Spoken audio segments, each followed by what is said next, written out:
Hi FlossTube, and welcome back to Fairy Tales and French Knots. I'm Erin, and this is a channel about cross-stitch.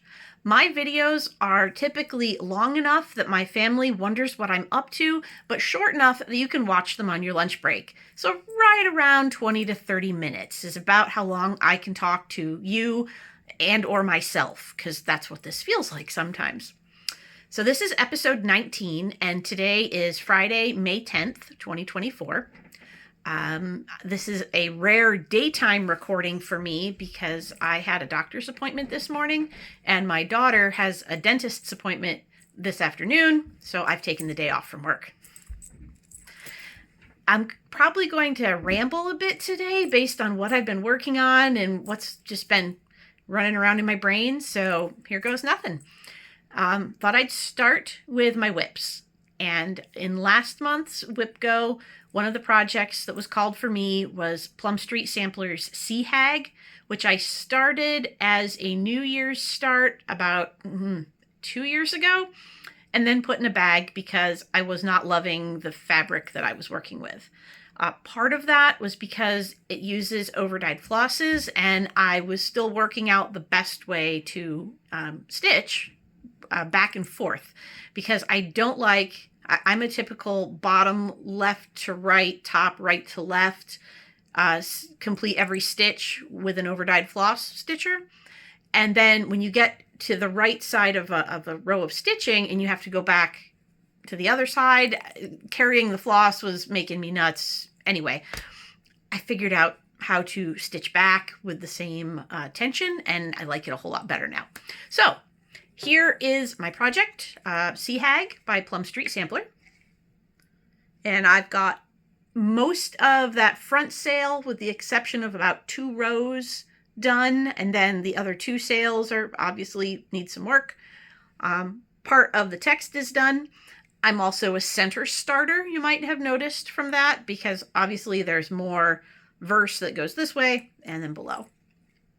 I also did a almost complete color substitution for this one because I didn't have the called for flosses.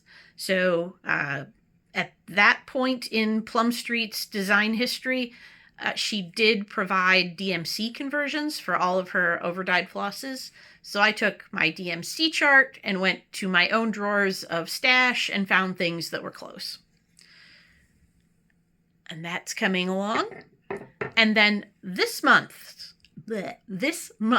Whip Go brought up Redbird by the Courtney collection in my rotation. And this is one I started last year, I believe, for a stitch along. And here's where I am right now. I really love the colors in this one. They just make me happy. I am also stitching this on a 40 count. So it looks very delicate and blends really nicely. The flosses, again, I'm not using the called for flosses, but it's the same color families, obviously green leaves, brown deer, redbird. My flosses are cottons from the Victorian Motto Sampler Shop that I got in a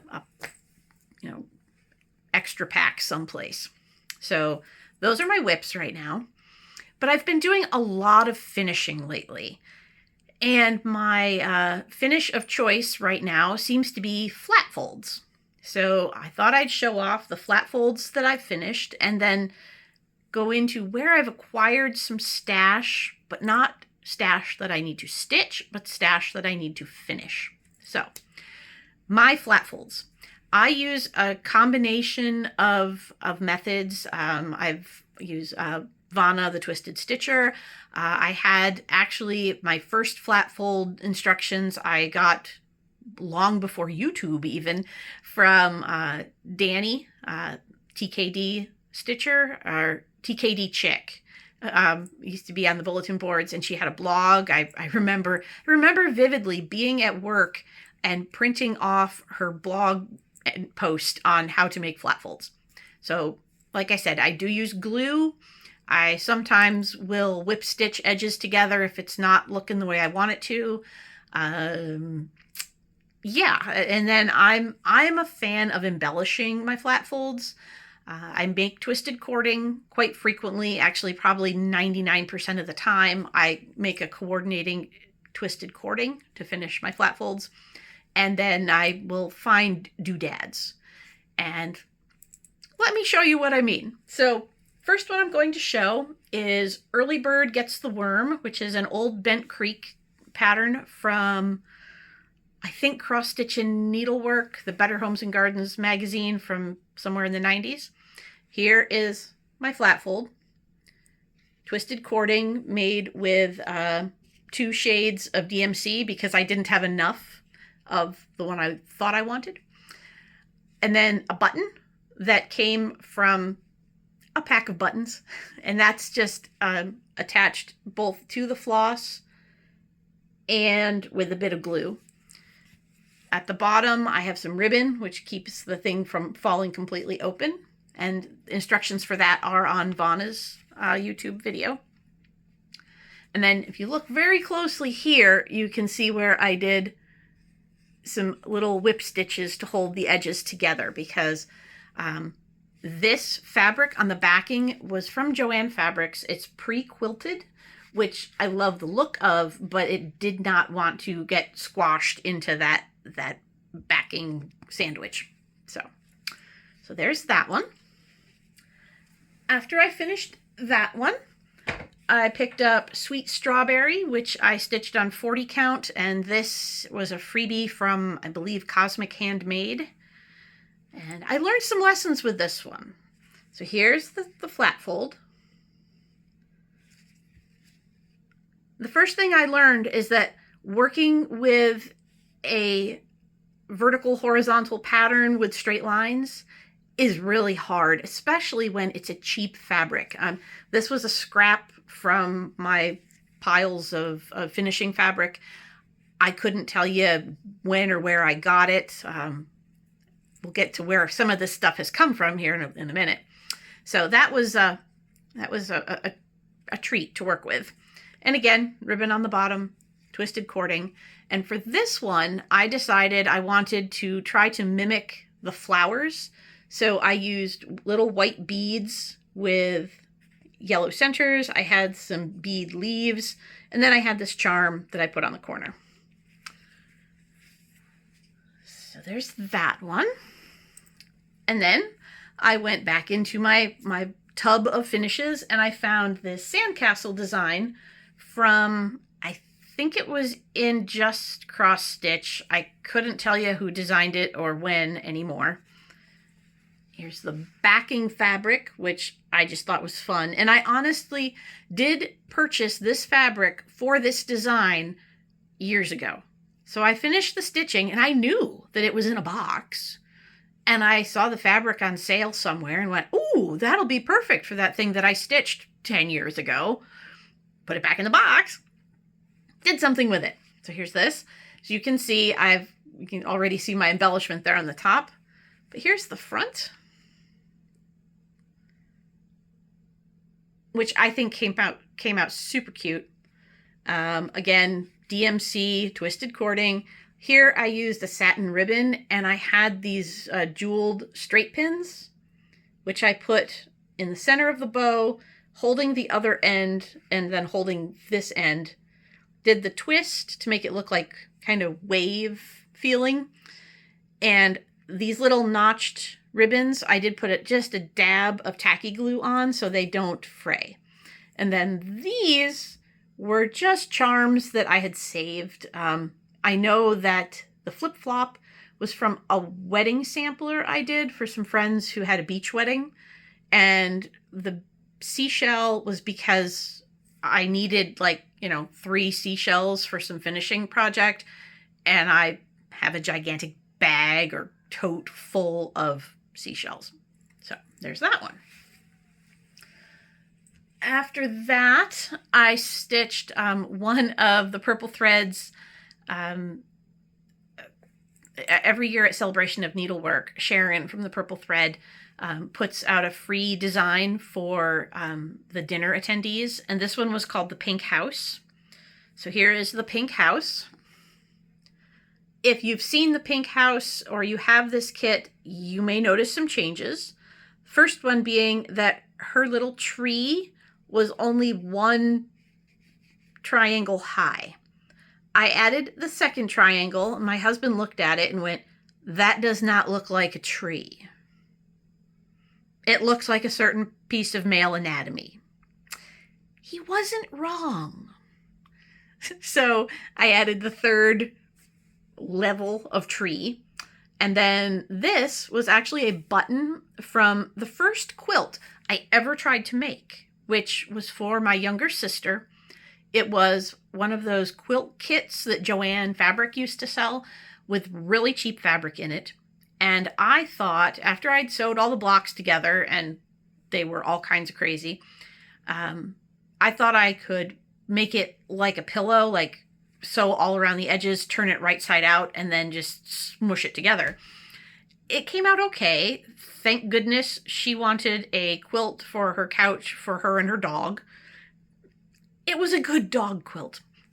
And the other thing I did, because I didn't know how to hand quilt, I don't machine quilt, and I wasn't ready to pay someone to machine quilt this kind of wonky thing for me, I tied it and I used these little dog buttons in places. And I had one little dog button left. So now the little dog sits outside the pink house, and I love this one.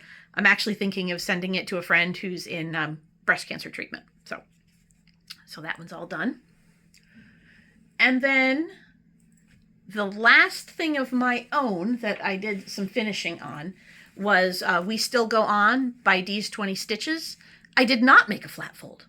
I made a project bag. So here's my project bag.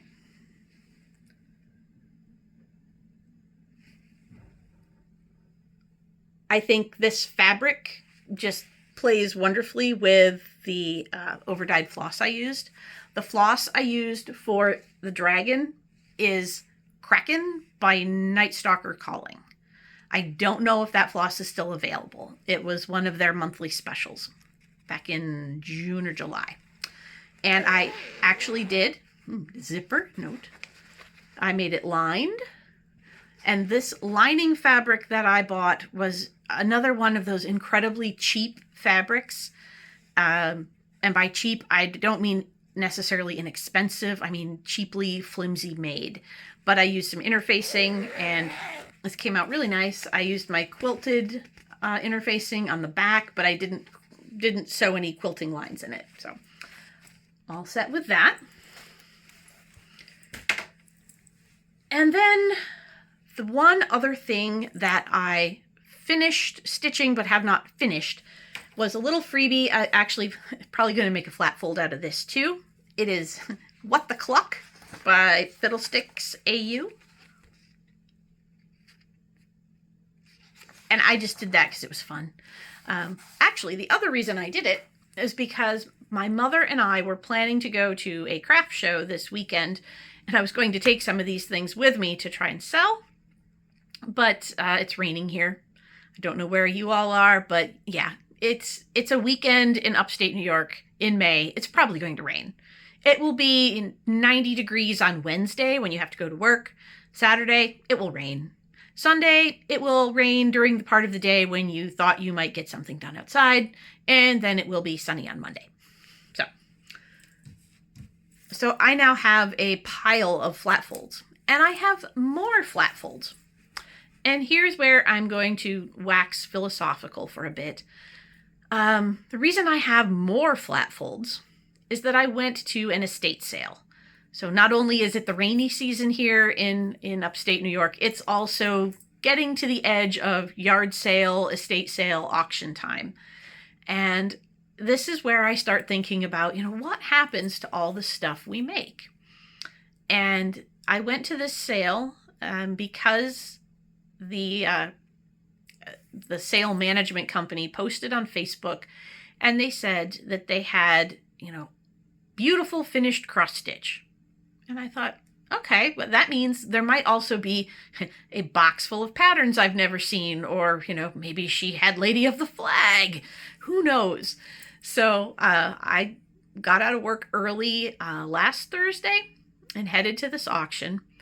Unfortunately, this woman did not have any of those things, and if she had them, I missed them. I don't think she did based on what I found.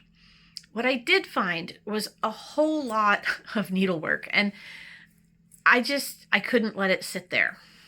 So on Thursday, I brought home this, and you may have seen it if you follow me on Facebook or Instagram.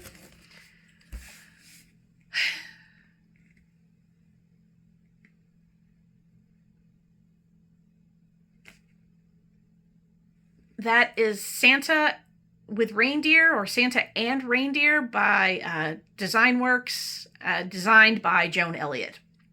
It is stitched on Aida, which is not my thing, and it is hand framed by the creator, and you can kind of tell if you look. Let's see if I can show it. Like down here in this corner, you can see the kind of wavy hand done mat cutting. So I'm going to take this to my framer and have it reframed. She used sticky board, but she also pinned. And in a minute, I'll show you how I know this. She used the sticky board the other way around, so the sticky part of it is on the back, and the stitching is against the dry side of the sticky board. So she pinned along the edges and then folded her unfinished edges into the sticky. And I discovered this because on Saturday, which was 50% off day at the sale, I went back. And I picked up for about $20, 5 of her pieces of needlework and a bag of coasters and some little felt mice, which just made me laugh. So, how I know this. Let me start with, let me show you the ones that I bought. I got this turkey for $3. Again, I don't know why, but turkeys make me laugh. So I now have a turkey, and I can see this becoming a flat fold. She also evidently liked seashells a lot, so I found this one. And this one, I think I'm going to make into a heart, because our embroidery guild does Hearts for Hospice, where we donate finished heart ornaments to hang on doors of people at the hospice. They're very, very appreciative of those. So I think looking at this and my heart template, if I make this fat side of a heart and this skinny side, one way or the other, I'll lose a little bit of the needlework, but it will be, I would say, about 75 to 90% of the stitching will be preserved, and it will go somewhere meaningful. So I paid $2 for that. It was not going to get any more loved the way it is. So I also got this one for $2. I think she had a seashell themed bathroom, because there's this one. And this one I think would make a lovely flat fold. This one still has the hanging hardware on the back from the framer. So this one was framed by someone. So I have those. And then there was one that was framed with scrapbook paper as matting, and it was in like a dollar store frame. And that's how I found out what her framing technique was. It was this one, which I've already taken apart and getting ready to make a pillow with it. Her stitching is really exquisite. I mean, I am pretty sure that's Stony Creek, and I can't do Stony Creek. They make my eyes twitch with all their color changes and back stitching and partial fractionals. And no, I don't. They're beautiful, but I don't stitch them. And then, so that was $2. And then for another $2, there was this autumn harvest piece that had gotten water damaged. When I looked at it, you could see there was discoloration on the corners of the fabric, but not the needlework. So again, I figured for $2 I can make something with it, and if I can't, it's $2. So that became a flat fold. So we're coming back around to my finishing.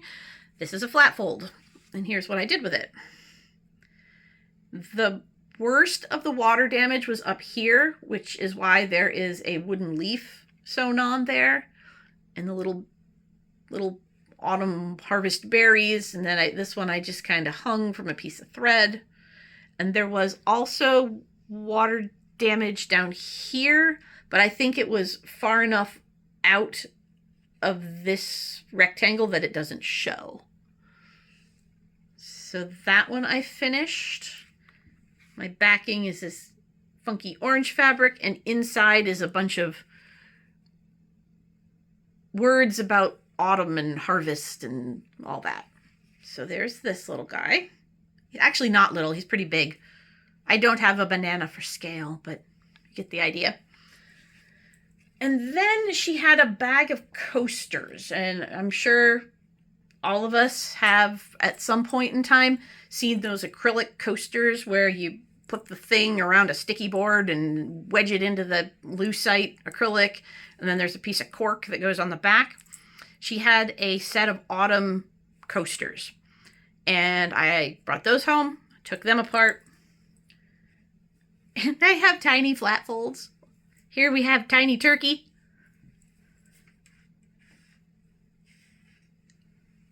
And Tiny Chipmunk.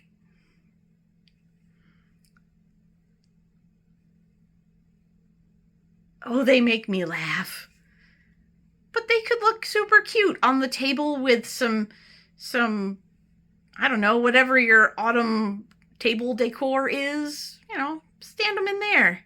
And I did glue this on. This is not a button. It was a piece of tchotchke I got from somewhere. There's more of those wooden leaves.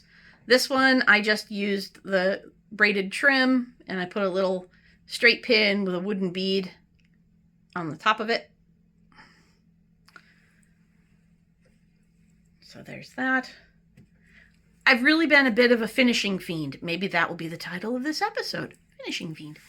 So I was working on all that. And then I was watching the Country Stitchers, and they were showing, I think it was last week, some of their things they've found and repurposed into needlework finishing holders of kinds. I too do that. And my favorite, one of my favorites right now anyway, is this piece, which came from the local antique store. It had an old, like a calendar portrait of a lady in it.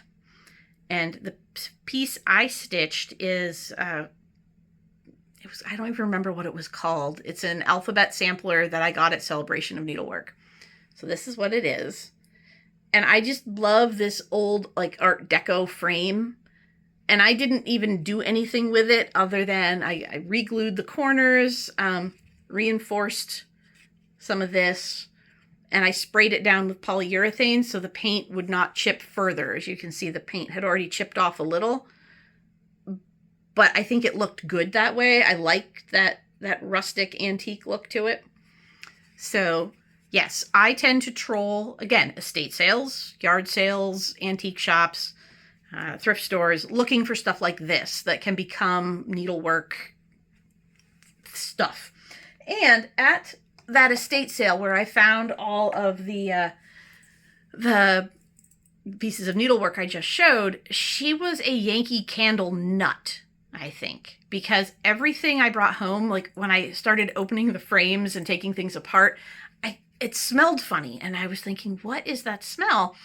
And then I realized it was like years of Yankee Candle of all different kinds. So one of the things I got was this little candle holder, which I thought would be perfect for a little round, like some of those with thy needle and thread, Brenda Gervais patterns. And there was also this larger Yankee candle stand, which I thought the same thing. It's like a tart tin, really. So I can put something in here. And really, as I was thinking about all this and, you know, bringing home other people's needlework and making other things into it, I was just thinking about, am I respecting her art? And honestly, I think I am, because her family, I hope took things that reminded them of their mom, grandma, were meaningful to them. But there is no way, as I look around just this room that I'm in, heck, even the space just behind me, the things I've made, that they're not going to be meaningful to the people who love me.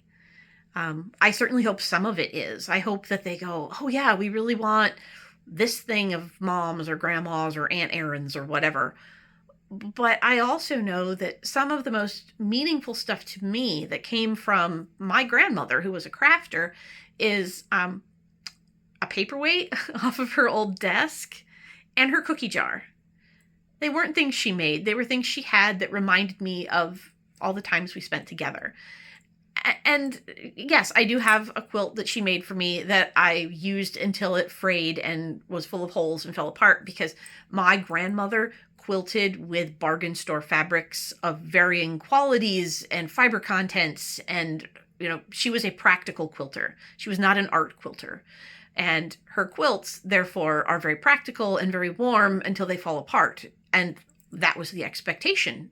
They would fall apart. You would throw them away. You would make a new one with more pieces of fabric that you have. So, yeah, I think of all the cute things I've made and how much I enjoy looking at them.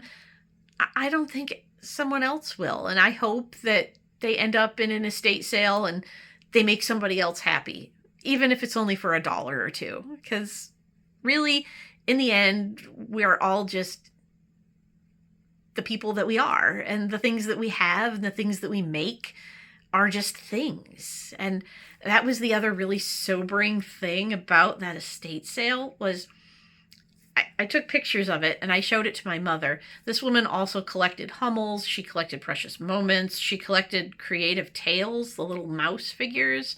So she had obviously some collector/hoarder tendencies. But all of this was laid out on table after table after table in the house.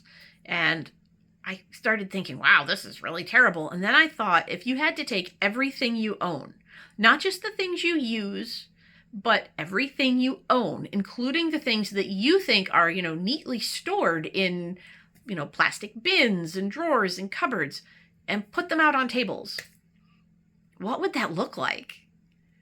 And so there is your incentive to do Swedish death cleaning, as one of my friends said. I don't know. Like I said, this was my rambling thinking about all the stuff I have and the things I do with it and what's going to happen to it. And does it even matter? I collect the stuff that I collect because it makes me happy now. And when I'm gone, maybe it'll make somebody else happy in different ways. And on that note, I am not going to a craft sale this weekend because of the rain. So I'm going to spend my weekend cleaning my craft cave. And I'll see you all next time. Bye.